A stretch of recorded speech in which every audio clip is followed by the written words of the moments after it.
mga kasi, Lucas here at welcome sa panibagong episode natin.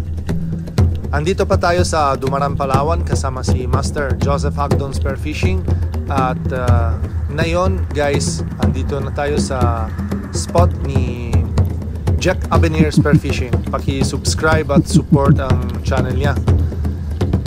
Medyo malakas na hamian at lumalabo pa, pero ang dami pa yung bait fish, mga dilis. Yeah. Good chances naman na nadali tayo ng tanige or mga talakitok. Kaya bumaba tayo at warm up tayo dito sa mga bato, malalaki ng bato.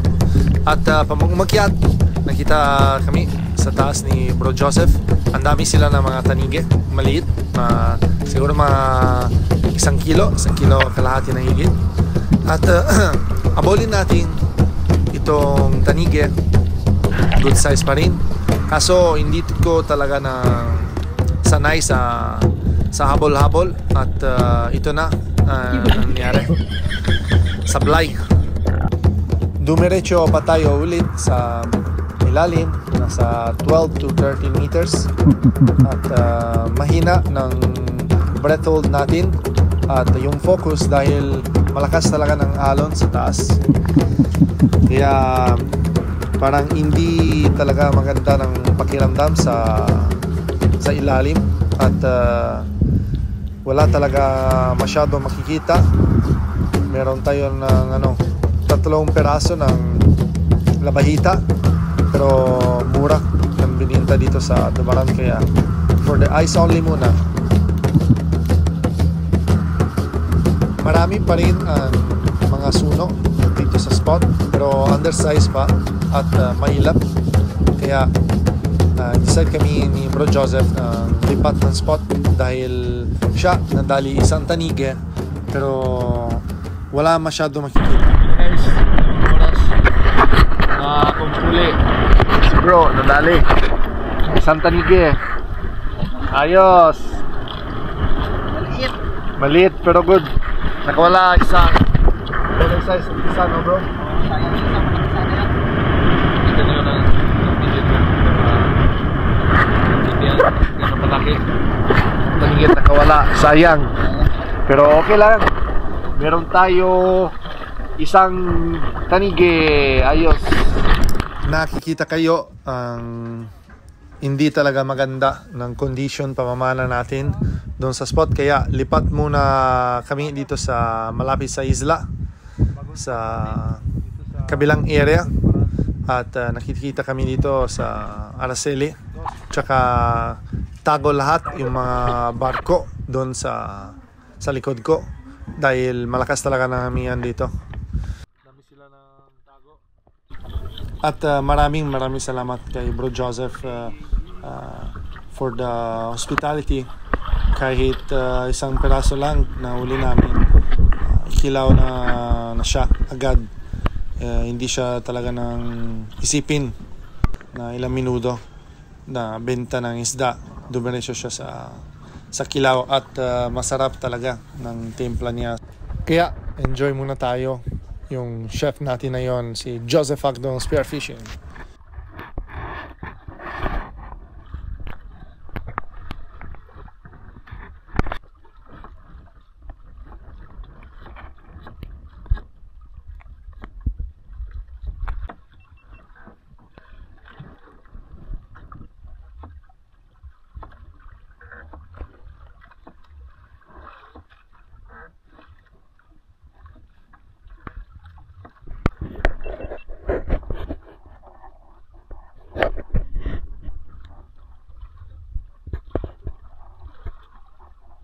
Okay.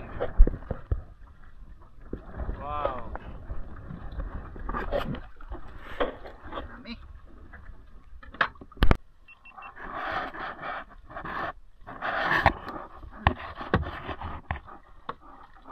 Ang kinilaw.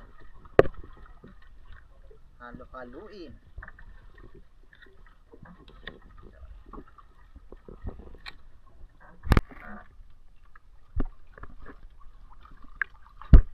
Ready na guys.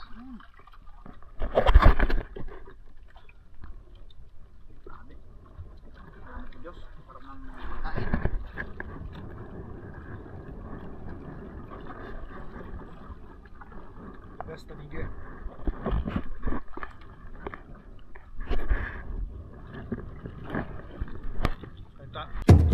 Pagkatapos yung pahinga at recharge talaga pag may kilaw ng tanige, bumaba tayo sa spot at kahit malabo, nakikita kami ng unang beses sa Pinas, ang dami ng mga bayang. Ganito karami talaga, siguro mas 20 peraso at malalaki pa. Kaya inamesa ko muna sa ganitong karami sila. Kaya for the eyes only. Bumaba tayo ulit sa kabilang area at ito talaga yung nadali natin na nakaraan, yung mga badlon or golden spot trevally. At siguro wala pang oras, wala tayo makikita marami, pero may daanan ng coral trout, kaya good size pa rin. Siguro nadali natin ito, baka nadali pa si Joseph.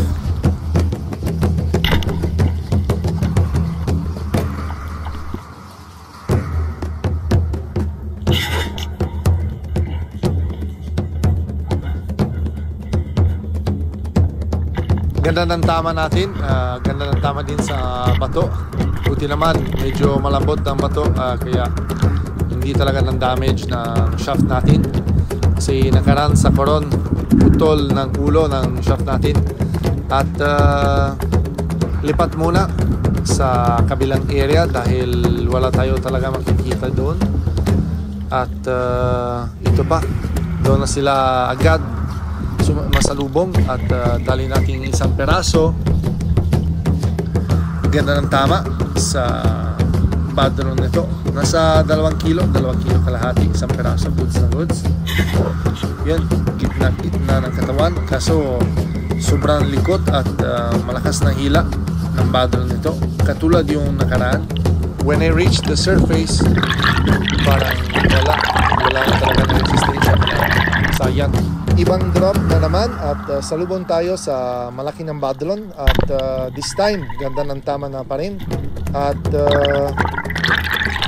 biglang mahina ng badlon nito, kaya hindi na kaya talaga ng takbo sa ilalim at safe talaga ng retrieve natin sa isla nito dahil tagos ng shaft natin at ganda ng tama.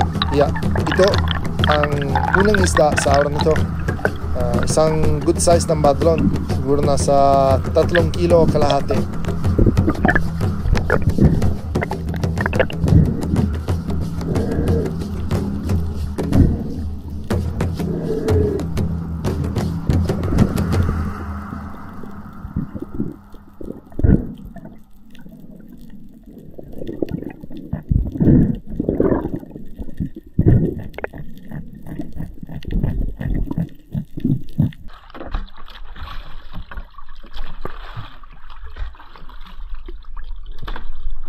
Kung papansin nyo, si Bro Joseph nadali agad mga 2 peraso ng trevally, isang kawayanon tsaka isang brasi siguro, at bumaba tayo agad dahil maganda ng condition sa dagat na yon at hindi tayo mali.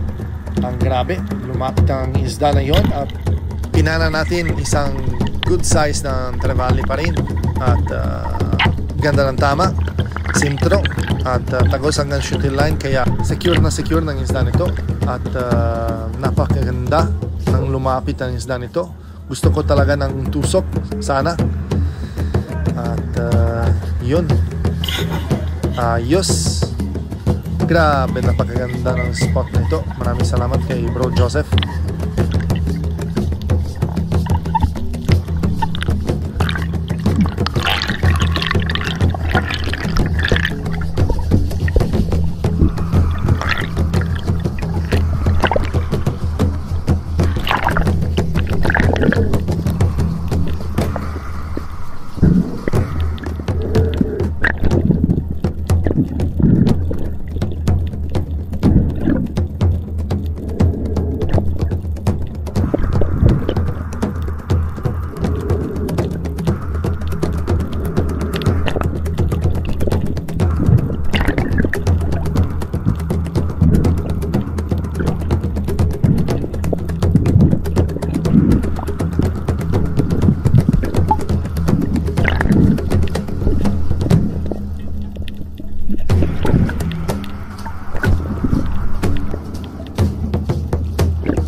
ibang drop natin dito sa ilalim at hintay natin ng kung ano lumapit.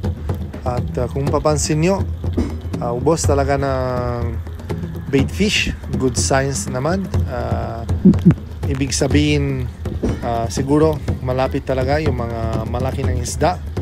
Kaya umangat sila yung mga bait fish sa taas. Siguro takot sa mga talakitok. Dito talaga ang spot nila.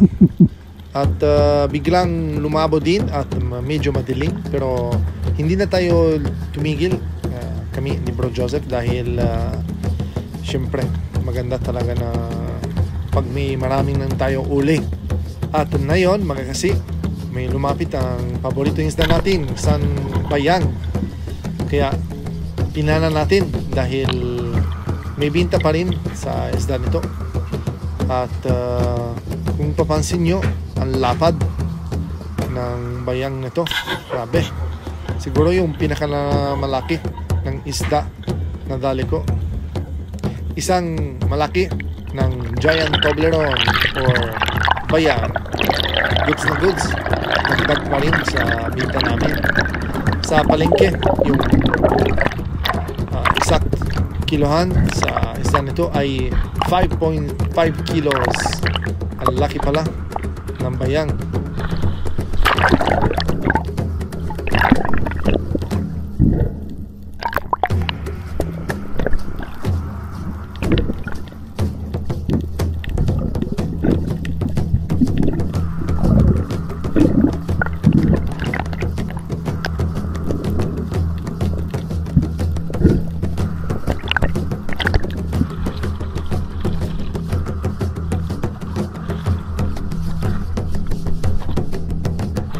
At pag-secure yung bayang natin, sakay muna sa bangka dahil sunset na at wala talaga makikita. Giant Toblerone talaga guys. Woo! Laki.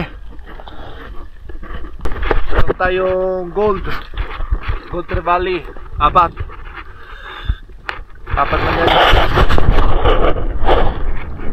Alright, good catch. Alright, dalawang oras guys sa matulungan ni Master Joseph Agdon. Salamat bro, ganda ng spot mo. Yun na guys. Uwi na. At maraming salamat sa inyo lahat na panginood ang vlog natin. Kami ni Bro Joseph. At shoutout muna sa mga solid supporters natin at silent viewers.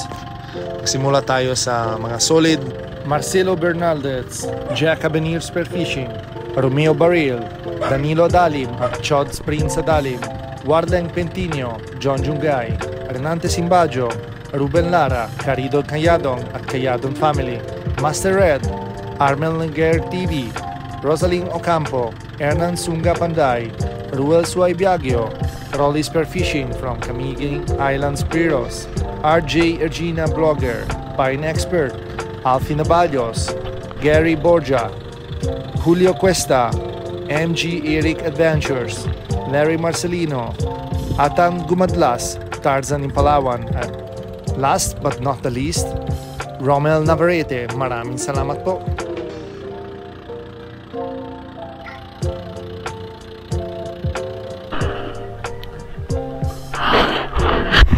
Dalawang oras lang guys. Okay. Ay, meron tayong bisita dito guys ha. Baka may shoutout.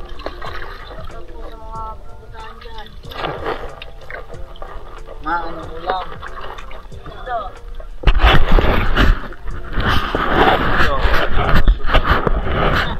Kay Batman. Shoutout kay Batman. Yun, nawakan mo. Yung isang peraso ng badlon. Oh, yun. Yung pinakamalaki, yun. Sige na yun. Kahit ano. Butas sa dagat. Ayun. Wow! That's so big. Wala yung sunfish ang laki. Sunfish. Bayang. Bayag. Batfish. Yung itim. Malapit. Ito ah. Alright. Alright. Okay, huli natin ngayon. Dalawang badlon. Good size na badlon. Isa. Okay. Ayan o. Isang ba yan, malalaki? Wala ako. Oh. Alright. Drive safe.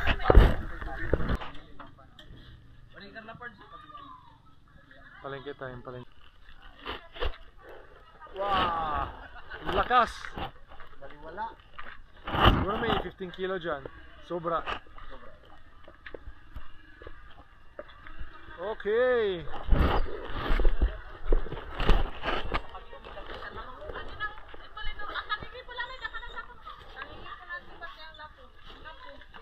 Oh, kunin nyo na. Gulaw. Sunfish.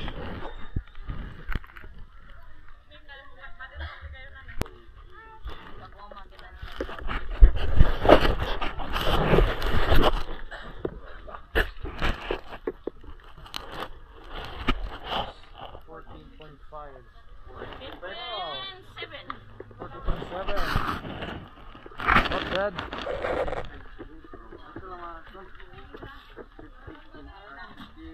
Tsaka yung bitaw bro also. Bayang 16 kilos ang peraso. 3 kilos. Bayang makikilo. 5 points.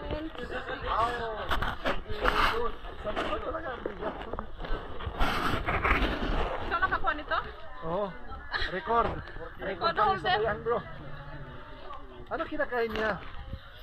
Grabe. Mga bato siguro. May ulam tayo na Ayos. Grabe bayang 5.6.